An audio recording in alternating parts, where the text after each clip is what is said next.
Hello students, अनु की पाठशाला में आपका स्वागत है। जैसे कि आपको पता है बच्चों की इस यूट्यूब चैनल पे 10th बोर्ड मैथमेटिक्स सब्जेक्ट की क्लासेस जो है वो रेगुलर चल रही हैं और हम जो है प्रश्नावली 7.2 निर्देशांक ज्यामिति कोऑर्डिनेट ज्योमेट्री जो है वो कर रहे थे। तो इसमें जो है हमने अभी तक जो है क्वेश्चन नंबर 8 तक कंप्लीट सॉल्व कर दिए हैं। आज हम करेंगे प्रश्न संख्या जो 9 है, आपका क्वेश्चन नंबर 9 को सॉल्व करेंगे। तो देखिए, क्वेश्चन आपको दिया हुआ है कि बिंदु ए और बिंदु बी को जोड़ने वाले रेखाखंड ए बी को, यानी कि कोई बिंदु ए है और बिंदु बी है, उसको जो जोड़ने वाला रेखाखंड है उसको 4 बराबर भागों में विभाजित करने वाले बिंदुओं के निर्देशांक हमें ज्ञात करने हैं। अब देखिए, जैसे बच्चों आपको बताया हुआ है कि जब भी एग्जामिनर हमें क्वेश्चन देता है तो उस क्वेश्चन के अंदर ही क्या होता है, छिपा होता है आंसर, छिपा होता है। जो हम प्रश्नावली कर रहे होते हैं ना, उसी से तो हमारा बेसिक्स होता है सारा का सारा। यानी कि जब भी आप कोई क्वेश्चन पढ़ो तो आपके माइंड में कैसे सॉल्व होगा, सबसे पहले क्वेश्चन को अच्छे से पढ़ने के बाद जो दिया हुआ है वो हम लिख लेते हैं, फिर इसको स्टेप बाय स्टेप हम सॉल्व करेंगे। हमें दिया हुआ है कि बिंदु ए और बी है, उसको जोड़ने वाला कोई रेखाखंड है ए बी, यानी कि बिंदु ए आपको दिया हुआ है कितना अनुपात दिए उसके, इसका जो आपको निर्देशांक दिए हैं -2 और 2, और ऐसे ही बिंदु बी आपको जो दिया हुआ है उसके निर्देशांक आपको दिए हैं 2 और 8। ठीक है, ये हमने इसको बना लिया कि आपको बिंदु ए और बिंदु बी दिया है, इसको जोड़ने वाला ये रेखाखंड है और उसने ये बोला है कि इस रेखाखंड को ना 4 बराबर भागों के अंदर कोई बिंदु विभाजित कर रहे हैं और हमें उन बिंदुओं के निर्देशांक निकालने हैं। अब आप ये देखिए बच्चों की, इससे पहले हमने जितने भी क्वेश्चन सॉल्व किए थे उसमें ये करते थे ना, कोई दो बिंदु हैं उनको विभाजित करती है, कोई तीसरा बिंदु होता है उसको विभाजित करता है, उसको हम पी बोल लेते हैं, उसके एक्स वाई निर्देशांक होते हैं और वो जो है इन दोनों बिंदुओं को मिलाने वाले रेखाखंड को किसी अनुपात में विभाजित करता है, जैसे m1 अनुपात m2, इस तरह से विभाजित करता है और फिर हम विभाजन सूत्र निकाल के उसके निर्देशांक निकाल लेते हैं। लेकिन यहाँ पर बिंदु ए और बी जो ये रेखाखंड है इसको 4 बराबर भागों में बांटना है। 4 बराबर भागों में बांटने का मतलब कितने बिंदु होंगे, इसके ऊपर 3 बिंदु होंगे तभी 4 बराबर भागों में बटेगा। देखिए, जैसे मान लो बराबर भाग है, यानी कि मान लो एक बिंदु कोई होगा P यहाँ पे, एक बिंदु होगा Q यहाँ पे और एक बिंदु होगा R यहाँ पे। 3 बिंदु क्यों लिए, तभी 4 पार्ट बनेंगे। देखो, यहाँ से यहाँ तक एक पार्ट, यहाँ से यहाँ तक दूसरा, यहाँ से यहाँ तक तीसरा और यहाँ से यहाँ तक पूरा चौथा। उसमें ये ना 4 बराबर भागों में, 4 बराबर भागों में बोला उसने कि जो विभाजित करते हैं उन बिंदुओं के हमें निर्देशांक निकालने हैं, यानी कि हमें बिंदु P के, बिंदु Q के और बिंदु R के निर्देशांक निकालने हैं। यानी कि इसमें एग्जामिनर हमारा ये चेक करना चाहता है कि हमें अनुपात के बारे में अच्छे से समझ है क्या, विभाजन सूत्र का यूज करना हमें अच्छे से आता है क्या। क्योंकि इससे पहले वाले क्वेश्चन में क्या था बच्चों, सिर्फ एक बिंदु होता था, ठीक है, या ज्यादा दो बिंदु होते थे, तो वो इसको विभाजित करते हम उसके क्या निकाल लेते हैं, निर्देशांक निकालते थे। इसमें क्या लिखा हुआ है कि 4 बराबर भागों में बांट रहा है। अब यहाँ पे जो 4 बराबर भाग है ना, ये एक हिंट दी हुई है। क्या आपको अनुपात समझ में आया? अब आपको विभाजन सूत्र का यूज हम तभी कर सकते हैं जब हमारे पास अनुपात दिया हो, m1 हो, m2 हो। यहाँ पे 4 बराबर भागों में बांटने का मतलब ये हुआ कि जो आपका अनुपात m1, m2, m3 और m4 जो होगा, जो आपके अनुपात होंगे ये चारों के चारों, इनका मान क्या आएगा, बराबर आएगा। जैसे आपको पहले बताया था कि समान बराबर भागों में बांटने का मतलब अनुपात का मान क्या आएगा, सेम आएगा। समान अनुपात यानी कि 1 अनुपात 1 अनुपात 1 अनुपात 1, यानी कि सेम अनुपात में बांट रहा है। तो ये एक जो लाइन लिखी है ना, 4 बराबर भागों में बांटना, इसका मतलब आपको इनडायरेक्टली इसमें क्या दिया हुआ है कि आपके जो अनुपात है ना वो कितने हैं, बराबर है। तो जो क्वेश्चन में दिया हुआ हम लिख लेते हैं कि अनुपात m1, अनुपात m2, अनुपात m3 और अनुपात m4, ये चारों के चारों कैसे हैं, 1 अनुपात 1 अनुपात 1। अगर हम सिर्फ चारों को देखें तो, क्योंकि 4 बराबर भागों में विभाजित है, 4 बराबर भागों में विभाजित है।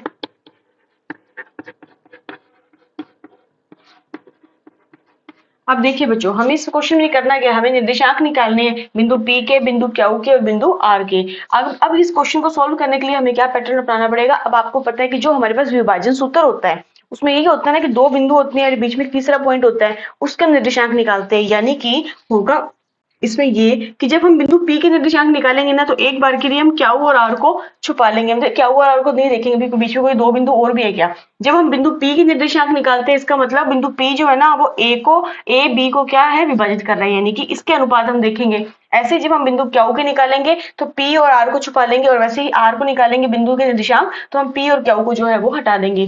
ऐसा करने का कारण ये होता है क्योंकि दो बिंदुओं को जब कोई रेखाखंड, इस दो बिंदु को मिलाने वाले रेखाखंड को तीसरा बिंदु विभाजित करता है ना, तो हमारे पास वो वाला विभाजन सूत्र है।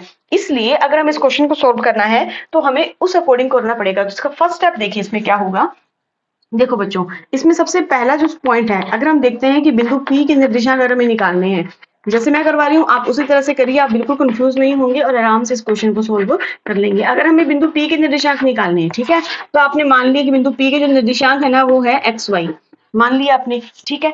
अब आपने बिंदु P के निर्देशांक निकालने हैं एक्स वाई। अब आप ये देखिए, जब आप बिंदु P को लेके चल रहे हैं, इसका मतलब क्या हुआ, आर को नहीं लेके चल रहे।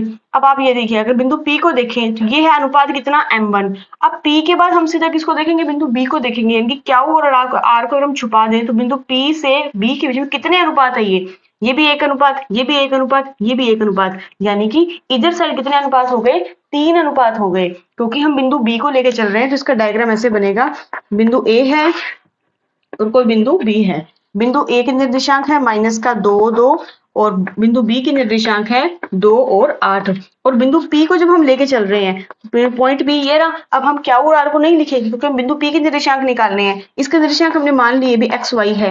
अब आप देखिए, जब आप बिंदु P को देखते हो तो यहाँ पे कितना अनुपात आ रहा है, एक अनुपात आ रहा है। लेकिन P के बाद डायरेक्ट B को देखोगे, बीच में कितने अनुपात आ रहे हैं, 1 2 और 3, टोटल 3 अनुपात आ रहे हैं ना, क्योंकि एक अनुपात एक अनुपात एक, इन तीनों को जोड़ दो तो 3 अनुपात हो गई। यानी कि आपके पास कितना अनुपात हो गया यहाँ पे, 1:3। यहाँ पे यानी कि इंपॉर्टेंट बात जो है वो ये है कि आपके पास m1 अनुपात m2, अगर हम सिर्फ बिंदु इसमें देखें तो अनुपात है आपके पास 1:3।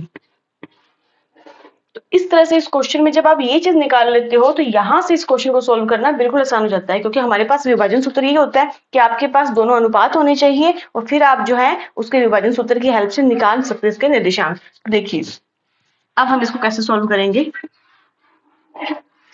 देखिए बच्चों, अब हम इसको सॉल्व कर रहे हैं, यानी कि बिंदु P x y के निर्देशांक हम निकालेंगे तो हम लिख देंगे ना विभाजन सूत्र से, विभाजन सूत्र से, विभाजन सूत्र से बिंदु P के x y हम निर्देशांक निकालें। तो देखिए बार बार आप इस जो है जब एग्जाम में क्वेश्चन करेंगे तो उसका आपको मान लिखना है, विभाजन सूत्र आपको लिखना है यहाँ पे, ठीक है। अब बाकी बहुत बार प्रैक्टिस हो चुकी है तो आप चाहो तो आप सीधा भी कर सकते हो। जैसे m1 का अनुगुणा किसके साथ होता है, x2 के साथ होता है, प्लस में m2 का गुणा किसके साथ होगा, x1 के साथ होगा। तो देखिए अगर हम x के निर्देशांक निकालते हैं तो m1 का गुणा x2 के साथ, तो 1 का गुणा 2 के साथ तो क्या आएगा, 2 आएगा, प्लस में m2 का गुना x1 के साथ, 3 का गुना -2 के साथ करोगे तो कितना आएगा, आप चाहो तो एक स्टेप और लिख लेंगे, ऐसे लिख सकते हो। और बटे में क्या होता है हमेशा m1 प्लस m2, तो m1 प्लस m2 1 और 3 कितने हो गए आपके पास, 4 आ गए।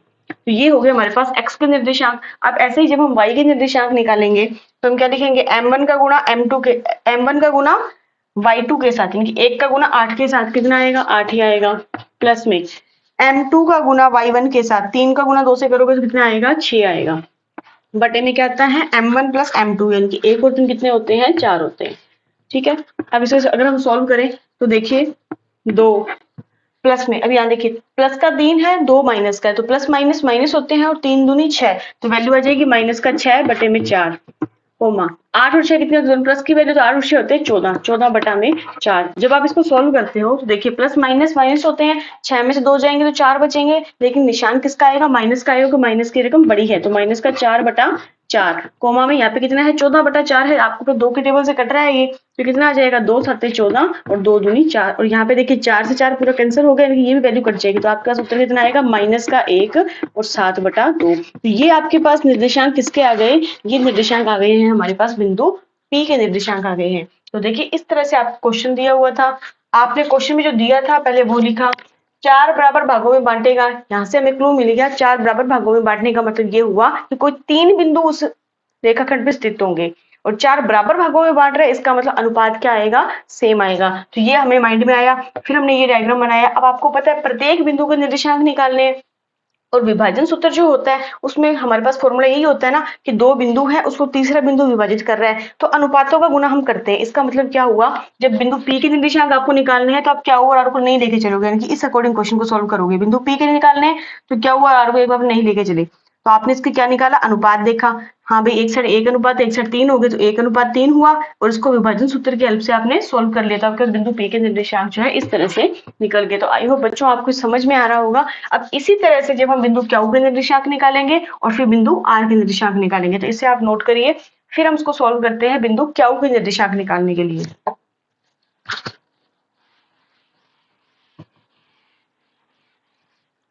अब हम इसमें सेकंड पॉइंट करेंगे कि अगर हमें बिंदु Q के निर्देशांक निकालने हैं तो क्याऊ के निर्देशांक। तो हम मान लेते हैं कि क्याऊ के निर्देशांक हमें निकालने हैं, तो क्याऊ के निर्देशांक हमने मान लिए ए और बी है। ए और बी इसलिए मान रहे क्योंकि एक्स वाई हम ले चुके थे, कि कंफ्यूज ना हो। ए और बी हमने मान लिया, बिंदु क्याऊ का निर्देशांक।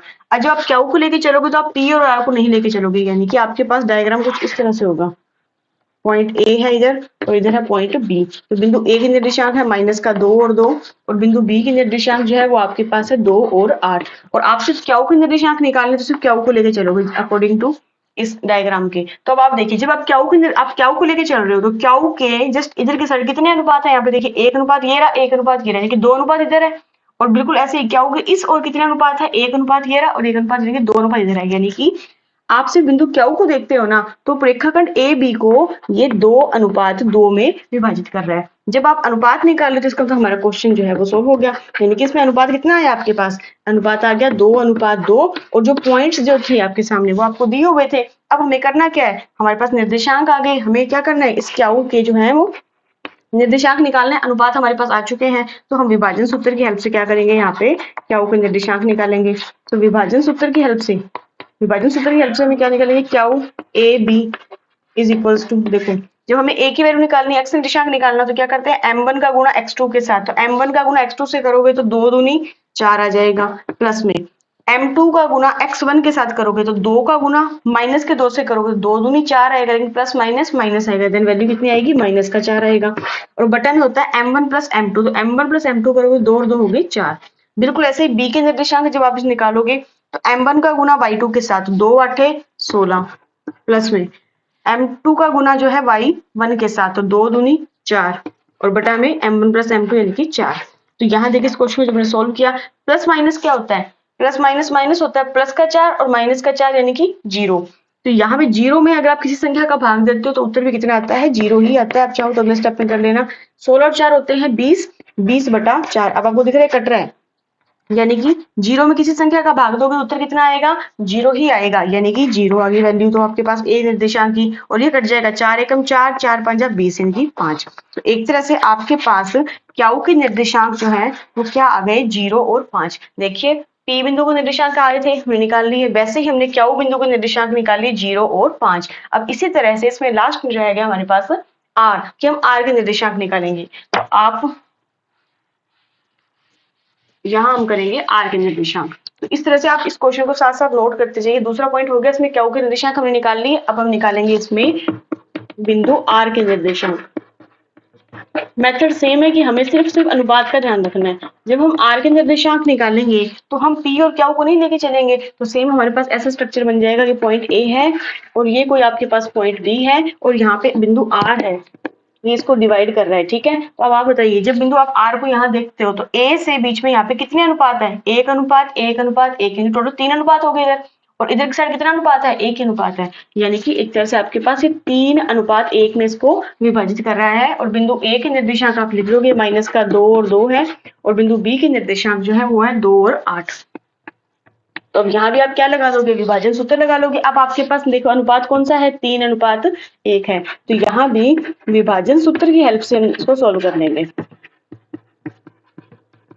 विभाजन सूत्र की हम सोल्व करें तो बताइए, अब आर के निर्देशांक हम मान लेते हैं कि सी और डी है, हम मान लेते हैं क्योंकि हमें इसकी वैल्यू निकालनी है, फाइंड करनी है। तो आर के निर्देशांक हम जो हमने सी और डी माने हैं उसकी वैल्यू हमें निकालनी है, तो वही फॉर्मूला यूज करेंगे। विभाजन सूत्र क्या कहता है, m1 का गुना x2 के साथ, तो 3 दूनी 6, प्लस में m2 का गुना x1 के साथ। अगर आप 1 का गुना -2 से करोगे तो -2 ही आएगा, और बटा में होता है m1 प्लस m2, तो 3 और ये कितने हो गए, 4 हो गए, ठीक है। बिल्कुल ऐसे जब आप d के निर्देशांक निकालोगे तो क्या करोगे, m1 का गुना y2 के साथ, तो 3 8 24, ठीक है, प्लस में फिर क्या करोगे, m2 का गुना y1 के साथ, तो 1 का गुना 2 के साथ करोगे तो 2 ही आएगा, और बटा में m1 प्लस m2 यानी कि 4 हो जाएगा।